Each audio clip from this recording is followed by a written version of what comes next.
This channel does not promote any violent, harmful, or illegal activities. All content provided by this channel is meant for an education purpose only. Rumela, আমরা এইমাত্র ম্যাপে আমি একটা দূরত্ব দেখছিলাম, একটা ডিস্টেন্স। আশা করি তুমি বুঝতে পেরেছো। হ্যাঁ, গুগল ম্যাপেই একটা ডিস্টেন্স দেখছিলাম। সেটা হচ্ছে এই যে আজকে দেগঙ্গায় মুখ্যমন্ত্রী যে সভাতে বক্তব্য রাখছিলেন, আর সেখান থেকে ওই ডুমুরজলা তার দূরত্বটা কতটা, হাওড়ায় কার্নিভালের মাঠ।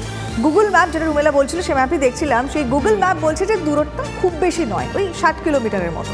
কোয়েল, রাস্তার দূরত্বটা 7 কিলোমিটার হলেও রাজনীতির দূরত্বটা অনেক, কিন্তু এমনটাই দেখে মনে হচ্ছে। দেগঙ্গায় মুখ্যমন্ত্রী দলের শৃঙ্খলা নিয়ে যা বললেন 45 মিনিটের মধ্যেই তা উল্টে গেল হাওড়ায়। একদম। আর মমতা বন্দ্যোপাধ্যায় দেগঙ্গাতে বললেন, স্পষ্ট করে দিলেন যে কোনো রকম কোন্দল তিনি বরদাস্ত করবেন না। 45 মিনিটের মধ্যে হাওড়াতে প্রকাশ্যে হাতাহাতি হয়ে গেল। যুগটা তো কোয়েল ওই 5G'র বলেই আমরা জানি। 7 কিলোমিটার দূরে দাঁড়িয়ে মুখ্যমন্ত্রী যা বললেন সেটা কি কারোর কানে গেল না? কানে গেল না তার দলের মন্ত্রীর? কি অবাক কাণ্ড!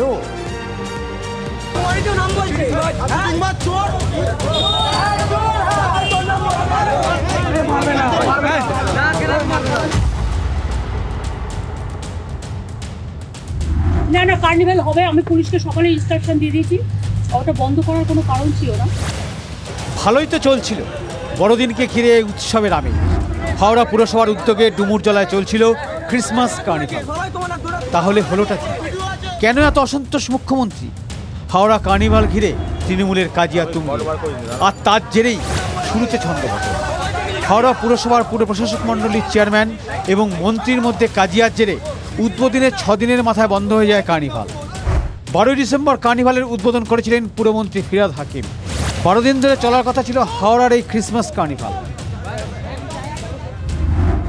অভিযোগ, হাওড়া পুরসভার নামে অবৈধ পার্কিং তোলা হচ্ছিল।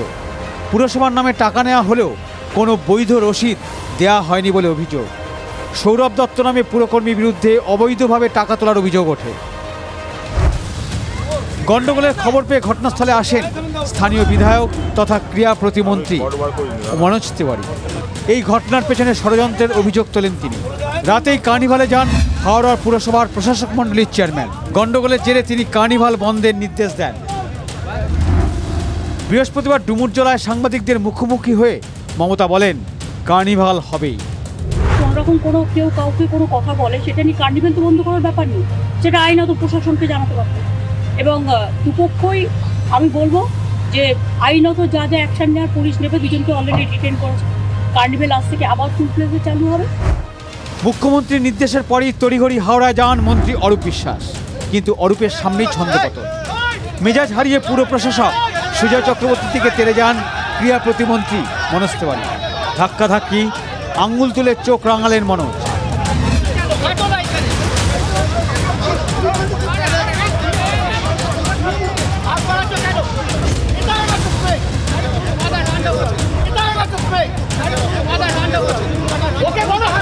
প্রকাশ্যে দলীয় নেতাদের এই কাণ্ড দেখে কার্যত হতবাক অরূপ। এই ঘটনার ঘণ্টাখানেক আগে দেগঙ্গার সভা থেকে দলীয় কর্মীদের কড়া বার্তা দিয়েছিলেন মমতা বন্দ্যোপাধ্যায়। দলে কেউ কাটা নয়, কোনো ঝগড়া বরদাস্ত করবেন না তিনি। ব্যক্তি নয়, দল আগে বলেছেন মমতা। তারপরও দলের নেতা কর্মীরা কথা শুনছেন কই? বিশাল পুলিশ বাহিনী গিয়ে পরিস্থিতি নিয়ন্ত্রণে আনে। বেলা 3টে নাগাদ মুখ্যমন্ত্রীর নির্দেশ মেনে অরূপ বিশ্বাসের উপস্থিতিতে ফের শুরু হলো হাওড়া ক্রিসমাস কার্নিভাল। অরূপদা, আপনি কি মিলিয়ে দিয়ে গেলেন? মিলাবার কিছু নেই, সবাই মিলিয়ে আছে। কখনো কখনো তো ডিফারেন্স অফ ওপিনিয়ন হয়, এটা তো স্বাভাবিক, সর্বক্ষেত্রে হয়। তখন সব মেলা হবে তো? পুরো চলছে তো, চলো না তো একসঙ্গে কেনাকাটা করি। দিদির ভাবমূর্তি নষ্ট হচ্ছে না কেন? এই যে সংস্থাকে মৌখিকভাবে দেওয়া হয়েছিল, সে তো টাকা নিজের জন্য তোলা হচ্ছে। এবার কার কার কাছে যাচ্ছিল সেটা তো আমরা জানি না। সরকারের কাছে তো একটাও পয়সা যাচ্ছে না। যারা আমাকে ফাঁসানোর চেষ্টা করছে, আমার নামটাকে খারাপ করার চেষ্টা করছে, সেটা করতে থাকুক, কোনো অসুবিধা নেই। কি বাকিরাও এর আগে হয়তো পালিয়ে গেছিলো, এখন মনোজও পালিয়ে যাবে। কিন্তু আমি সবাইকে বলে দিতে চাই, মনোজ কিন্তু পালানোর ছেলে নয়। উচ্চ নেতৃত্ব যখন ইনকোয়ারি করবে না, সব দুধের দুধ আর জলের জল হয়ে যাবে। দেখুন, কিছু কিছু ক্ষেত্রে রুগীকে তো অ্যাডমিটও করতে হয়। সব রুগী তো আর আউটডোরে ট্রিটমেন্ট হয় না, তো কিছু কিছু ক্ষেত্রে আমাদের পেশেন্টদের অ্যাডমিট করতে হয়। তো এটা সেরকম ধরে নিই, সব পেশেন্টকে আউটডোরে সামলানো যায় না। মেলায় যে পার্কিংয়ের বিষয়টা কি পুলিশ কমিশনারেট পুরো দেখবে? হ্যাঁ, আমরা বলে দিয়েছি, এটা পুরো পুলিশ কমিশনার থেকেই পার্কিং পুরো দেখা হবে এবং এটা এখন ফ্রি পার্কিং হবে এখানে, সেটা মাননীয় আমাদের সিপি সাহেব রয়েছে উনি দেখেন। শেষ প্রশ্ন, আমাকে আমার মতো থাকতে দাও, নিজেকে নিজের মতো গুছিয়ে নিয়েছি, আপনি পাল্টা একটা গান গাইতে পারেন না? আমি গানের গলা ভালো না, আমার গলা বসে গেছে, দেখছেন তো। আমি নিজেকে নিজের মতো গুছিয়ে নিয়েছি। Bureau report, TV9 Bangla. ছিল না সেটা না পাওয়ায় থাক, সব পেলে নষ্ট জীবন। পাহারাদার ছিলাম, আছি, থাকবো। বক্তা মমতা বন্দ্যোপাধ্যায়। লোকসভা ভোটে বিজেপিকে কাউন্টার করতে এটাই কি নতুন স্লোগান তৃণমূল সুপ্রিমোর? অন্তত রাজনৈতিক মহল তো তেমনটাই মনে করছে। আজ উত্তর 24 পরগনার দেগঙ্গায় সভামঞ্চ থেকে কার্যত লোকসভা ভোটের দামামা বাজিয়ে দিলেন তৃণমূল নেত্রী। সঙ্গে চরম হুঁশিয়ারি, দলে কোন দল কোনোভাবে বরদাস্ত করা হবে না।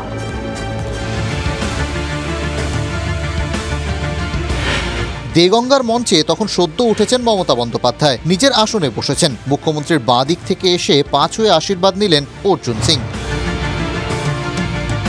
মুখ্যমন্ত্রীর ডান দিকে থাকা সোমনাথ শ্যামও ছুটে এলেন, আশীর্বাদ নিলেন। এই দুটো ছবির মধ্যে ব্যবধান 20 সেকেন্ডের। গত কয়েকদিন থেকে এই দুজনের দ্বৈরথ নিয়েই সরগরম উত্তর 24 পরগনার রাজনীতি।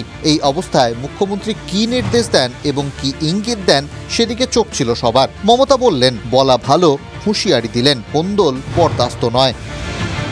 যদি কেউ এখনো দুঃখ করে ঘরে বসে থাকেন লোকাল ঝগড়ার জন্য, তাকে ডেকে নিয়ে আসুন। আমি কোনো ঝগড়া অ্যালাউ করব না।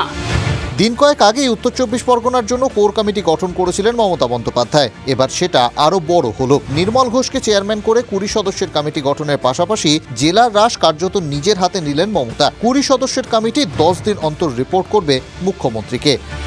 আমি আজকে একটা কোর গ্রুপ তৈরি করে যাব।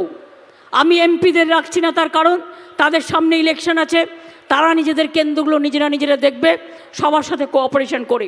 নির্মলদা যেমন চেয়ারম্যান আছে, সুজিত বোস থাকবে দমদমের ওদিকটা থেকে, পার্থ ভৌমিক থাকবে ব্যারাকপুরের ওদিকটা থেকে, হাবড়ার এদিকটা থেকে নারায়ণ গোস্বামী থাকবে, আর বসিরহাটের এদিকটা থেকে এটা বসিরহাটটাও সুজিত দেখবে। কোন্দল ঠেকাতে কমিটি গঠন, কিন্তু একের পর এক ইস্যুতে বিরোধীরা তোপ দেগে চলেছে। সব থেকে বড় হয়ে দাঁড়াচ্ছে দুর্নীতি ইস্যু। জেলার প্রাক্তন সভাপতি জ্যোতিপ্রিয় মল্লিক গ্রেফতার। বালুর পাশে থাকার সঙ্গে সঙ্গে পাল্টা আক্রমণের সুরটাও বেঁধে দিলেন তৃণমূল সুপ্রিমো। বালুকে অ্যারেস্ট করে অনেক কাজ করেছে, ও অ্যারেস্ট করেছে কিসের জন্য? যাতে পার্টির কাজ করতে না পারে, যাতে ইলেকশন করতে না পারে। আওয়াজ তুলবেন, অলি গলি মে চোর হ্যায়, বিজেপি পার্টি চোর হ্যায়। বলুন তো, অলি গলি মে চোর হ্যায়,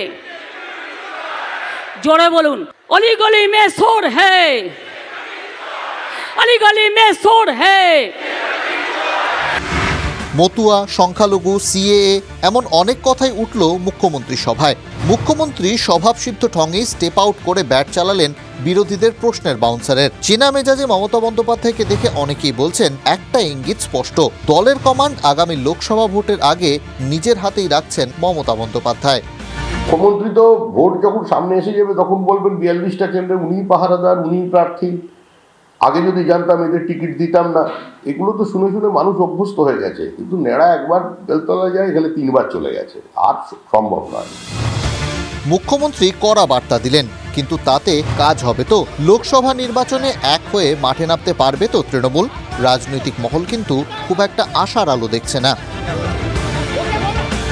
ব্যুরো রিপোর্ট, TV9 বাংলা। রাজনৈতিক মহলের মতে মমতা বন্দ্যোপাধ্যায় আবার পুরনো ফর্মে। তবে মমতা বন্দ্যোপাধ্যায় কিন্তু একা নন, ফর্মে ফিরছেন তার আস্থাভাজনরা। তৃণমূল সুপ্রিমো তাদেরও যে ময়দানে নামাচ্ছেন একে একে। একদমই। সেই ইংরেজিতে একটা কথা চালু আছে, আপনারা সবাই মানবেন, ওল্ড ইজ গোল্ড। বাংলাতে পুরনো চাল ভাতে বাড়ে। লোকসভা নির্বাচনের আগে এই পুরনো চালেই ফোকাস করছেন মমতা বন্দ্যোপাধ্যায়। बंगाल में 35 से ज्यादा सीटें भारतीय जनता पार्टी को देकर मोदी जी को प्रधानमंत्री बनाइए। বীরভূমে সভা থেকে ডাক দিয়েছিলেন বিজেপির শীর্ষ নেতা ও দেশের স্বরাষ্ট্রমন্ত্রী। চলতি সপ্তাহে কলকাতা সফরে এসে লোকসভা নির্বাচনের ঘটি সাজানোর কাজটাও করে গেছেন মোদী সেনাপতি। এমন অবস্থায় রাজ্যে বসে নেই তৃণমূল কংগ্রেস। কিন্তু রাজনৈতিক মহলের মতে বিজেপির বিরুদ্ধে লড়াইয়ের আগে দলের অন্তরের লড়াই চাপে রেখেছে তৃণমূল নেতৃত্বকে। আদি নব্য লড়াই, নবীন প্রবীণের লড়াই। লোকসভার কঠিন লড়াইয়ে নামার আগে দলের রাশ কার্যত নিজের হাতেই তুলে নিয়েছেন মুখ্যমন্ত্রী। একাধিক পদক্ষেপে সেটা পরিষ্কার করে দিয়েছেন তিনি। নিজের আস্থাভাজনদের আসরে নামিয়েছেন মমতা। দলীয় সংগঠনের ঝামেলা মেটাতে আসরে নেমেছেন সুব্রত বক্সী। যেখানে বিবাদের খবর উঠে আসছে সেখানেই হস্তক্ষেপ করছেন রাজ্য সভাপতি। সূত্রের খবর, তৃণমূল সুপ্রিমোর নির্দেশেই আসরে নেমেছেন সুব্রত বক্সী। ব্যারাকপুর বা মেদিনীপুর বিবাদমান নেতাদের ফোনও করেছেন রাজ্য সভাপতি। রাজ্য পুলিশের মাথাতেও রাজীব কুমারকে বসিয়েছেন মমতা। রাজীবের দক্ষতাতেই আস্থা মমতা বন্দ্যোপাধ্যায়ের। দল ও প্রশাসনে অভিজ্ঞদেরই এগিয়ে দিচ্ছেন মমতা বন্দ্যোপাধ্যায়। দলের অন্দরে কোণঠাসা নেতাদের আবার এগিয়ে আসার বার্তা উত্তর 24 পরগনার কর্মী সভা থেকেই পরিষ্কার করে দিলেন তৃণমূল সুপ্রিমো। সবাইকে আবেদন করব, যদি কেউ এখনো দুঃখ করে ঘরে বসে থাকেন লোকাল ঝগড়ার জন্য, তাকে ডেকে নিয়ে আসুন। আমি কোনো ঝগড়া অ্যালাউ করব না। ছাত্র যুবককে প্রায়োরিটি দিয়ে নিয়ে আসতে হবে। সিনিয়র লিডারদের যোগ্য মর্যাদা দিতে হবে। এটা আমি বারবার বলছি। পুরনো চাল কিন্তু ভাতে বাড়ে, আর নতুন চাল আগে বাড়ে। দুটো চালকেই আমার দরকার। পুরনো কেউ দরকার, নতুন কেউ দরকার। কিন্তু মুখ্যমন্ত্রী এই কথা বলার 45 মিনিটের মধ্যেই হাওড়ায় যে ছবি দেখা গেল তাতে দলনেত্রীর নির্দেশকেই যে খেলো মনে হবে। সুপ্রিম কমান্ডারের নির্দেশের প্রতি সম্মান কোথায়?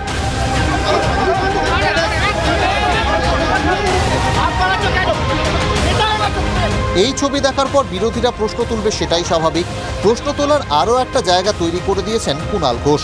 রাজীব কুমারের ডিজি পদে আসা নিয়ে সৌজন্যের মোড়কেই কটাক্ষ ছুড়ে দিয়েছিলেন কুণাল। উনি ডিজি পদে এসছেন, নিশ্চয়ই ভালো খবর। একজন আইপিএস, দক্ষ আইপিএস, তো ভালো থাকুন, ভালো করে কাজ করুন। শুধু দেখবেন যে আমার মতো কোনো নির্দোষকে যেন কারুর না কারুর নির্দেশে কখনো বলি দিতে যাবেন না, তাহলে কিন্তু তার পরের দিনগুলো ভগবান ভালো দেন না। সাম্প্রতিক সময়ে নবীন প্রবীণ অবস্থান নিয়ে তরুণ প্রজন্মের নেতাদের পক্ষে ঝোল টেনে কথা বলেছেন কুণাল। একটি নির্দিষ্ট বয়সের পর রাজনীতিতেও যে অবসর নিতে হয় সেটাও মনে করিয়ে দিয়েছিলেন। রাজীব কুমারকেও সৌজন্যের মোড়কেই খোঁচা দিয়েছেন কুণাল। সে সময় উপরতলার নির্দেশে রাজীববাবু যে তাকে গ্রেফতার করেছিলেন সে জ্বালা বুকে নিয়ে আজও দল করছেন তৃণমূল মুখপাত্র। অথচ মুখ্যমন্ত্রী নিজের পদক্ষেপই স্পষ্ট করে দিয়েছেন রাজীব কুমারের প্রতি তাঁর আস্থা আজও অটুট। শ্রদ্ধা, সম্ভ্রম, ভালোবাসা, সম্মান, এগুলো তৃণমূলের ডিকশনারিতে নেই। বৃদ্ধ শাহজাহানের মতো অরঙ্গজেবের হাতে আজকে বন্দী আছেন। এই জন্য এখন তারা মনে পড়েছে বয়স্কদের প্রতি সম্মান জানাতে হবে। আসলে নিজের প্রতি তিনি এখন দৃষ্টি আকর্ষণ করছেন। একাধিক প্রজন্ম তৃণমূলে মমতা বন্দ্যোপাধ্যায় তৈরি করে দিয়েছেন। এই যে প্রবীণদের সঙ্গে নবীনদের সুষম মেলবন্ধন করে তৃণমূল পরিবারকে এগিয়ে নিয়ে যাওয়ার বার্তা তিনি দিয়েছেন, পুরোদস্তুর স্বাগত জানাচ্ছি। সুপ্রিমো আস্থাভাজনদের সামনে রেখে লোকসভা ভোটের পরিকল্পনা তৈরি করছেন, কিন্তু তা নিয়ে তৃণমূলের অন্দরেই কি প্রশ্ন আছে? Bureau report, TV9 Bangla.